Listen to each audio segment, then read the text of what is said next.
ഇതാണ് ഇന്ത്യയിലെ ആദ്യത്തെ ഡിസൈൻ സൂ, പുത്തൂർ സുവോളജിക്കൽ പാർക്ക്.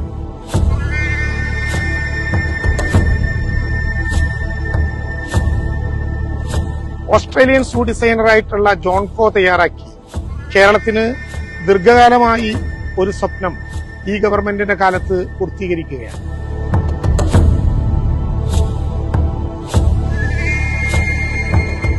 മുന്നൂറ് ഏക്കർ ഭൂമിയിൽ നിർമ്മിക്കുന്ന മനോഹരമായ ഈ സുവോളജിക്കൽ പാർക്ക് കേവലം ഒരു മൃഗശാലയല്ല,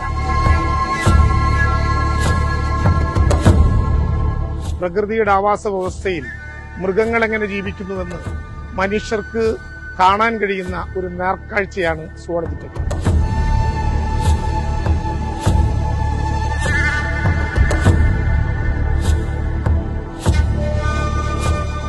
ഇവിടെ കൂടെന്ന് പറയുന്നതിന് പകരം ആവാസ ഇടങ്ങൾ എന്നാണ് വിളിക്കുക. 23 ആവാസ ഇടങ്ങളാണ് മൃഗങ്ങൾക്കും പക്ഷികൾക്കും ഉരകവർഗ്ഗങ്ങൾക്കും വേണ്ടി ഒരുക്കിയിട്ടുള്ളത്. ആ 23 ആവാസ ഇടങ്ങൾ സ്ഥിതി ചെയ്യുന്നത് 9 ആവാസ വ്യവസ്ഥകളിലാണ്.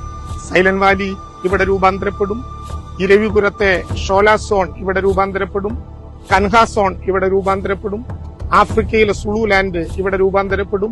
ഇങ്ങനെ വിവിധ വ്യവസ്ഥകൾ, ആവാസ വ്യവസ്ഥകൾ തിരിച്ചറിഞ്ഞുകൊണ്ട് മൃഗങ്ങൾ എങ്ങനെ പ്രകൃതിയോട് ഇണങ്ങിച്ചേർന്ന് ജീവിക്കുന്നു എന്ന് മനുഷ്യരെ ബോധ്യപ്പെടുത്താൻ, കുട്ടികൾക്ക് പഠിക്കാൻ 300 ഏക്കർ ഭൂമിയിൽ 307 കോടി രൂപ ചെലവഴിച്ചുകൊണ്ട് അത്ഭുതപൂർണമായ ഒരു നിർമ്മാണം.